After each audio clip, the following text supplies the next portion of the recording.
Assalamualaikum warahmatullahi wabarakatuh. Halo semuanya, selamat datang kembali di channel ini, channel tempat kita bareng-bareng belajar hal-hal yang mungkin belum terlintas di benak kita selama ini, serta mengambil hikmah dari perjalanan negeri ini, dunia, dan lingkungan sekitar kita kapanpun dan dimanapun kita berada. Di video kali ini saya akan mengajak teman-teman semua bersama-sama menelusuri peristiwa sejarah, yaitu pembebasan kota Mekah, serta pelajaran apa saja yang bisa kita ambil di zaman sekarang ini dari peristiwa tersebut. Agar tidak gagal paham, yuk simak video ini sampai tuntas. Fathul Makkah atau penaklukan kota Makkah pada tahun 630 Masehi bukan hanya peristiwa strategis dalam sejarah Islam, tetapi juga contoh luhur tentang bagaimana kekuasaan dapat digunakan dengan penuh rahmat, bukan dendam. Dalam momen ketika semua unsur membenarkan pembalasan, Nabi Muhammad SAW justru memilih untuk membangun, bukan menghancurkan. Ini bukan sekedar kemenangan militer, melainkan kemenangan moral dan spiritual. Perjanjian Hudaybiyah yang ditandatangani 2 tahun sebelumnya antara Nabi Muhammad dan kaum Quraisy mengandung klausul gencatan senjata selama 10 tahun.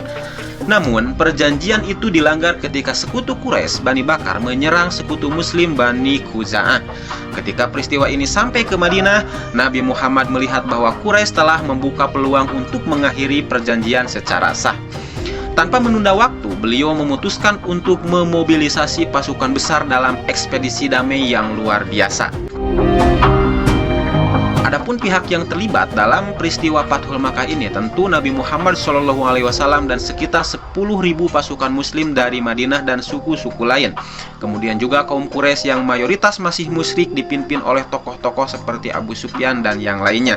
Dan tentu tidak ketinggalan penduduk Makkah yang terdiri dari berbagai lapisan masyarakat, termasuk mereka yang netral, yang menentang, dan yang diam-diam sudah tertarik pada Islam. Pasukan muslim berangkat ke Mekah secara rahasia, tanpa mengumumkan tujuan. Ketika hampir sampai, Abu Sufyan ditangkap dan akhirnya tunduk, kemudian dibebaskan. Sebuah langkah diplomatis yang membuka jalan bagi penyerahan damai kota. Nabi Muhammad memerintahkan agar tidak ada pertempuran kecuali jika sangat terpaksa. Makkah pun ditaklukkan hampir tanpa pertumpahan darah. Penduduk kota tidak hanya dimaafkan tetapi juga diberi jaminan keselamatan, termasuk para pemuka Quraisy yang sebelumnya memusuhi Islam. Fathul Makkah menunjukkan kematangan strategi kepemimpinan Nabi Muhammad, yaitu diantaranya diplomasi diutamakan, tidak ada pemaksaan atau pembalasan terhadap musuh lama. Kemudian operasi militer dilakukan dengan etika, tidak ada penjarahan, tidak ada penghinaan terhadap penduduk setempat. Selanjutnya, psikologi massa dikelola secara bijak. Pemberian pengampunan besar-besaran menumbuhkan simpati dan mempercepat islamisasi kota. Dan yang terakhir, kebijakan Nabi Muhammad mencerminkan prinsip Islam yang menempatkan rahmat di atas kekerasan, keadilan di atas balas dendam. Islam diterima luas di Mekah, termasuk oleh tokoh-tokoh Quraisy seperti Abu Sufyan, Hindun, dan yang lainnya. Pusat kekuatan Quraisy berubah menjadi pusat Islam. Ka'bah dibersihkan dari berhala dan dikembalikan kepada fungsinya sebagai rumah ibadah tauhid. Stabilitas Jazirah Arab. Setelah Mekah bergabung dalam barisan Islam, kabilah-kabilah lain pun menyusul, mempercepat penyebaran Islam ke seluruh Jazirah Arab.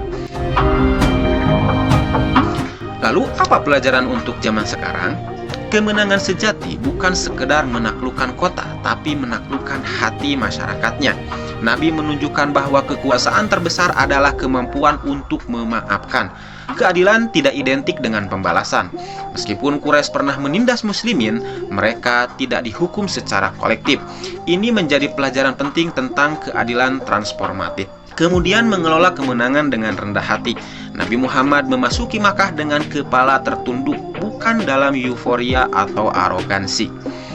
Dan selanjutnya, strategi tanpa kekerasan ini sangat efektif bila dibarengi dengan kepercayaan diri, komunikasi, dan keteladanan. Dan itu dibuktikan oleh Nabi Muhammad SAW beserta pasukannya.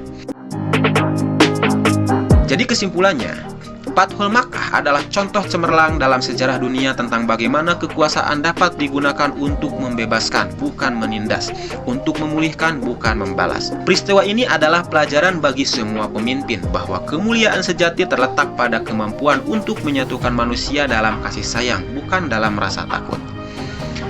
Itulah kisah tentang penaklukan kota Makkah atau Fathul Makkah. Terima kasih sudah menyimak sampai selesai. Dan kalau teman-teman suka konten sejarah sosial budaya seperti ini, jangan lupa klik like, subscribe, dan share ke teman-teman kalian. Dan tulis tanggapan atau opini kalian di kolom komentar. Menurut teman-teman, tema apa lagi yang perlu saya bahas di video selanjutnya? Sekali lagi silahkan tulis di kolom komentar. Terima kasih. Assalamualaikum warahmatullahi wabarakatuh.